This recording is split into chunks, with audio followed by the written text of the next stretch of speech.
ఉంటున్న కాంగ్రెస్ నాయకుల మాదిరిగా అక్కడ ఎవరు సుసంపన్నులు ఎవరు లేరు. 100 గజాల్లో కొన్ని రేకుల షెడ్లు, కొన్ని గుడిసెలు, కొన్ని ఈ మధ్యన అప్పో సప్పో చేసి కట్టుకున్న ఇండ్లు, వాటిని కూల్చడానికి మీకు మనసెట్లా వచ్చింది అని జిల్లా మరి మంత్రులు నేను అడుగుతా ఉన్నా. మీరు ఇవాళ ఈ ప్రభుత్వం వచ్చిన తర్వాత ఒకటి గమనించండి, రాష్ట్ర వ్యాప్తంగా విధ్వంసమే తప్ప నిర్మాణం ఎక్కడన్నా జరిగిందా? హైడ్రా పేరిట హైదరాబాదులో అరాచకాలు, మూసీ డెవలప్మెంట్ పేరిట, గాంధీ బొమ్మల పేరిట ఇవాళ ఎప్పటి నుంచో కాంగ్రెస్ ప్రభుత్వంలోనే పర్మిషన్లు ఇచ్చిన అపార్ట్మెంట్లను కూల్చే ప్రయత్నాలు. అట్లాగే ఎంత దయలేని ప్రభుత్వం, ఎంత రాతిగుండ ప్రభుత్వం ఇది అంటే, మహబూబ్ నగర్ పట్టణంలో దివ్యాంగులు, కళ్ళు కనబడిన వాళ్ళు, చెవులు వినబడిన వాళ్ళు, కాళ్ళు చేతులు చక్కగా లేని వాళ్ళు దివ్యాంగులు 150 ఇండ్లు కట్టుకుంటే ఈ ప్రభుత్వం వచ్చినాక బుల్డోజర్లు పెట్టి వాళ్ళని కూడా కూల్చేశారు. లగచర్లలో గిరిజనుల భూములు లాక్కున్నారు. ఇదేనా ఇందిరమ్మ రాజ్యం అంటే? గిరిజనుల భూములు లాక్కోవడం, గిరిజనుల మాన ప్రాణాలకు హాని తలపెట్టడం, వారికి గౌరవం లేకుండా చేయడం, దళితులను ఇబ్బంది పెట్టడం, బలహీన వర్గాలను ఇబ్బంది పెట్టడం, చివరికి దివ్యాంగుల ఇండ్లు కూలగొట్టడం ఇందిరమ్మ రాజ్యం అంటే? మొత్తం విధ్వంసమే తప్ప ఎక్కడన్నా నిర్మాణం జరిగిందా?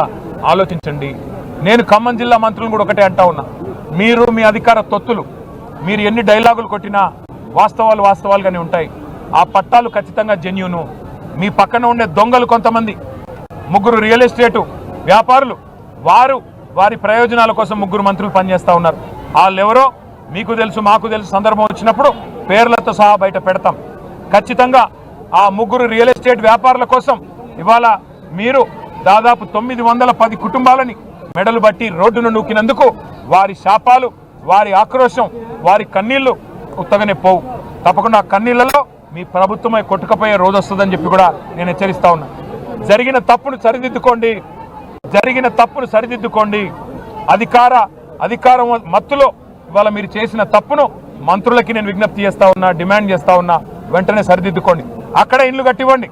వాళ్ళు మేము పోతే బాధితులు ఒకటే అంటున్నారు, మాకు ఇంకెక్కడనో ఇవ్వాల్సిన అవసరం లేదు, మాకు ఎక్కడికో పోవాల్సిన అవసరం లేదు, మాకు ఇక్కడే ఇల్లు కట్టివ్వండి, మాకు పట్టాలు ఉన్నాయి, మాకు సర్వ హక్కులు ఉన్నాయి, మమ్మల్ని ఇబ్బంది పెడుతున్నది ప్రభుత్వం అని చెప్పి వాళ్ళు ఆక్రోశిస్తూ ఉన్నారు. నేను అడిగిన, అమ్మ మీకేమైనా కావాలా అంటే, ఏమీ లేదన్నా, మాకేమీ వద్దు, మా కేసీఆర్ గారు కట్టించిన గురుకుల పాఠశాలల్లో మా పిల్లల్ని చదివించుకుంటున్నాం, కానీ ఇవాళ కనీసంగా మాకు ఉండడానికి గూడు లేకుండా చేశారు, మాకు తాత్కాలికంగా ఏదన్నా పునరావాసం ఏర్పాటు చేయండి, మాకు ఈ ప్రభుత్వం మీద విశ్వాసం లేదన్నారు.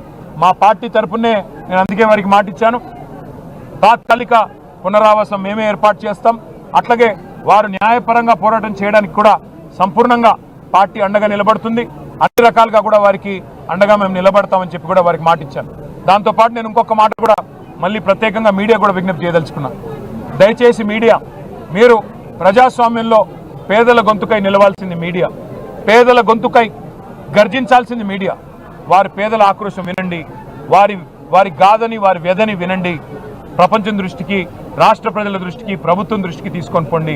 అధికారులు మిస్లీడ్ చేసిన ఇక్కడ ఉండే 3 మంత్రులు వారి సంపాదన కోసం, వారి అక్రమ సంపాదన కోసం వారు ఆ పేదలకు అన్యాయం చేసినా తప్పకుండా వారి గొంతుని మీరు వినిపించాలని కూడా మిమ్మల్ని కూడా కోరుతూ, తప్పకుండా కేసీఆర్ గారి తరఫున వారి దూతలుగా ఇవాళ అజయ్ పువ్వాడ గారు, గాయత్రి రవి గారు, ఆర్ఎస్ ప్రవీణ్ కుమార్ గారు, మా తాత మధు గారు, అట్లాగే కాంతారావు గారు, మా కమల్ రాజు గారు, మా చంద్రావతి గారు, అందరం కూడా వారికి అండగా నిలబడడానికి ఇక్కడికి వచ్చాము. తప్పకుండా అండగా నిలబడతాం. ఈరోజు ఏ ఎన్నికలు కూడా లేవు, ఏ రాజకీయం చేయాల్సిన అవసరం మాకు లేదు. కేవలం పేదల ఆక్రోశం చూసి కేసీఆర్ గారు మమ్మల్ని ఆదేశిస్తే ఇక్కడికి వచ్చాం.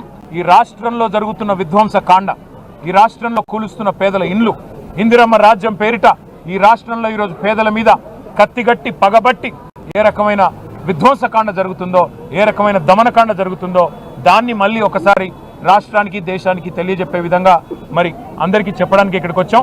వారికి తప్పకుండా అన్ని రకాలుగా పార్టీ సహాయ సహకారాలు అందిస్తుంది. కలిసి వచ్చే ప్రతి ఒక్కరితో కలిసి పోరాడతాం. మాకేమీ రాజకీయం లేదు. ఉదయం కొంతమంది కమ్యూనిస్ట్ సోదరులు కూడా అక్కడికి పోయారంట, వారితో కూడా కలిసి నడవడానికి మాకు ఏ బేసిజన్ లేదు. ఎందుకంటే వారికి న్యాయం జరిగితే మాకు చాలు. ఇందులో మాకేం రాజకీయ ప్రయోజనం ఆశించి చేయట్లేదు. కేవలం ఎవరు కలిసి వచ్చినా, అవసరమైతే జాయింట్ యాక్షన్ కమిటీ ఏర్పాటు చేసుకునైనా సరే తెలంగాణ ఉద్యమంలో కలిసికట్టుగా ఎట్లా పోరాడామో ఆ పేదల కోసం కూడా అట్లా పోరాడడానికి బేసిజాలు లేకుండా మేము సిద్ధంగా ఉన్నామని తెలియజేస్తూ సహకరించిన మీడియాకు కూడా ప్రత్యేకంగా ధన్యవాదాలు. Thank you. జై తెలంగాణ.